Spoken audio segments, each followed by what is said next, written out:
Greetings and shalom again, friends. Thank you for clicking on part 2 titled, To Be Counted Worthy. And in part 1 I left off on Revelation chapter 12. And before I go into this, I'd like to point out that it is interesting to notice how our Creator seems to love the episode in history of bringing Israel out of Egypt. And notice how similar this is. There's some similarities here, but remember, Revelation is a book of prophecy, of future, not of the past. So, in Revelation chapter 12, the first half we read about physical Israel and giving birth to the male child and how the dragon deceives the whole world. And as we get down to verse 13, you'll see it moving into a spiritual Israel. And the woman, referring to this in verse 13, now when the dragon saw that he had been cast to the earth, he persecuted the woman who gave birth to the male child. Of course, as Paul says, he is a Jew who is one inwardly, and circumcision of the heart. So physical and spiritual Israel. We are to be Gentiles grafted into Israel, and Israel today, and Jews today, and we shouldn't be anti-Semitic about that.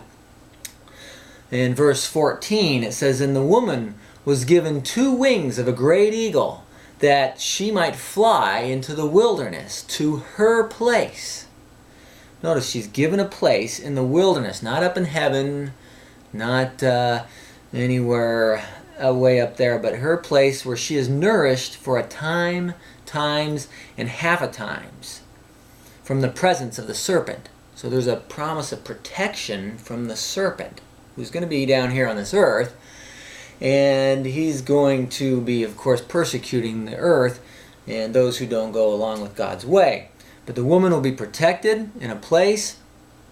And notice the wings of an eagle. We could go back to Exodus chapter 19 verse 4 and how Israel went out on eagle's wings, and Deuteronomy 32 verses 10 and 11 where it says that Israel is the apple of his eye, and how they went out, he brought them out on eagle's wings, and so there is some symbolism here, and times, and half a times. In Daniel 12 we can see that referring to 3.5 years, and tying it to other parts of Revelation, the Great Tribulation. And so, in verse 15, so the serpent spewed water out of his mouth like a flood after the woman, that he might cause her to be carried away by the flood. Now, many places in scriptures we see flood and waters being symbolic of armies, as we can read in Jeremiah 46 verses 7 and 9, and also chapter 47 of Jeremiah verses 2 and 3, and over in Isaiah 59 verse 19 we see different areas where this flood could be symbolic of armies coming after a faithful people, Israel, in the end time. Do you want to be faithful people, Israel? Because notice, I hope you do, because in verse 16, But the earth helped the woman, and the earth opened its mouth and swallowed up the flood which the dragon had spewed out of his mouth. So with Israel, the sea parted, and they went through, and then the sea closed up and swallowed the armies, the Egyptian armies. Now there's going to be a high-tech army in the end times coming after God's faithful people, and the earth, maybe a huge earthquake like Korah's rebellion. Something similar to that, it sounds like. And anyway, there's a protection promised for a portion of our Creator's people. As we jump down to verse 17, and the dragon was enraged with the woman. He was so upset, enraged, I can't get her. So what does he do? Verse 17, And he went to make war against the rest of her offspring, who keep the commandments of God and have the testimony of Yeshua, or Jesus as some of you know him, the Messiah. Have that testimony. So why are some protected and some aren't? Well, as I gave in the topic video message, hot, cold, or lukewarm, You can read about that there, that the lukewarm ones are not promised protection. In fact, there's clues there that they're going to be martyred and getting their gold refined in the fire and to overcome as our Messiah overcame, and he had martyrdom there. Where the Philadelphians are promised protection in Revelation 3:10. An absolute promise of protection from this hour of trial, this time of trial that's come upon the whole world. So it is important to know and understand these things, and to know that we want to be what he wants us to be. We want to follow our Creator and all he teaches us. And I'm not trying to fear anybody, just to scare people or create a fear religion, but our prophets have warned ancient Israel, and they wouldn't listen. And they wanted to hear smooth words, and they had families and children and didn't want to hear scary things that were going to happen. But they didn't listen, they didn't change, and look what happened. And here we're being warned today. Are you going to take heed? Do you want to help others take heed? Because what it really comes down to is he wants us to become like him. And he wants us to be holy as he is holy. As Yeshua said in Matthew chapter 4, verse 48, "Be ye perfect as our Father in heaven is perfect." Are we perfect? Some of you say, "Oh, impossible." Well, he still encourages us to be perfect, to strive for perfection.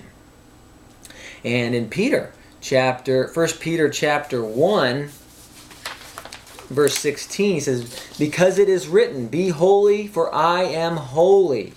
And Peter didn't just make this up. He said it was written. He was referring to Leviticus chapter 11, verses 44 and 45. But I'm going to also turn to Leviticus chapter 19, verses 2 and 3.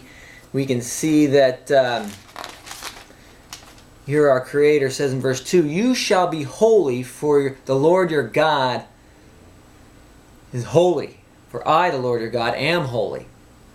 Every one of you shall revere his mother and father, and keep my Shabbats.